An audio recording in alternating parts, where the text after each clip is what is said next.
पूरी तरह से फर्जी डाटा आंकड़ा है।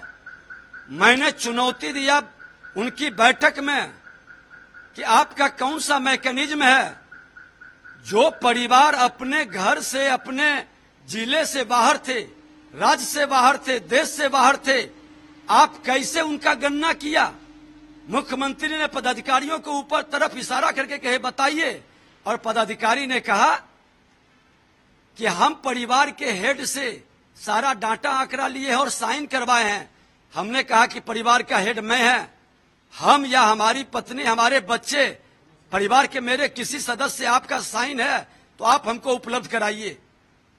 कोई साइन नहीं दिखाया गया है। आप बैठ करके एक जगह डाटा आंकड़ा, अरे डाटा आंकड़ा तो नगर निगम का जो टैक्स भरता है, बिजली का बिल भरता है, मकान का डाटा आंकड़ा वहां से एकत्रित कर सकते हैं। एक जगह बैठ करके जो बता देगा उसको आप लिख लेंगे। कई लोग ऐसे छूटे हुए हैं, आज कई लोग इसका चर्चा कर रहे हैं। क्या लगता है, हमने तो कहा था कि आप सार्वजनिक करिए, आप पब्लिक डोमेन में डालिए, गलती होगा सुधार के लिए लोग आपत्ति करेगा, आपत्ति को सुधार करके तब डाटा आंकड़ा आप जारी करिए, फाइनल डाटा आंकड़ा। अब सर्वे, आर्थिक सर्वे किए हैं, आर्थिक सर्वे में गलत डाटा आंकड़ा भर देगा, कई गरीब गरीबी रेखा से बाहर चला जाएगा, वो सरकार की योजनाओं से वंचित हो जाएगा।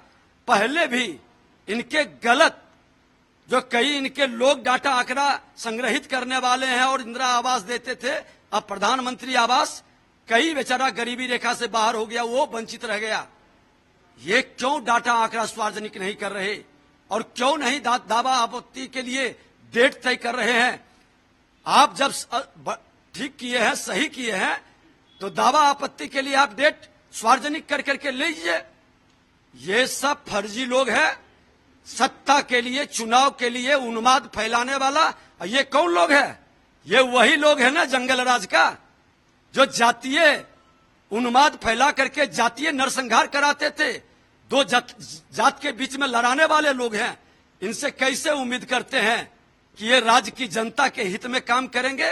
ये सत्ता के लिए किसी भी सीमा तक नीचे गिर करके बिहार में आग लगा सकते हैं। ये उपेंद्र कुशवाहा ने भी कहा है कि जिस तरीके से जो फर्जी डाटा है उसके खिलाफ हम आवाज उठाएंगे और राजभवन में। उपेंद्र कुशवाहा जी तो कह ही रहे हैं, जीतन राम मांझी जी अंदर में बोले, कुछ दूसरे दल के, उनके सत्ताधारी दल के भी लोग आपत्ति दर्ज किए हैं। मुख्यमंत्री जी अपने स्वार्थ, अहंकार और सत्ता के लिए आप बिहार के बड़े भाई, छोटे भाई, बड़े नायक के रूप में इस बिहार को बर्बाद करने में उभरे। अब जाते जाते बिहार को जलाने का खेल खेलेंगे, आपका अस्तित्व मिट जाएगा। बिहार की जनता सबसे कलंकित पुरुष के रूप में इनको जानेगा।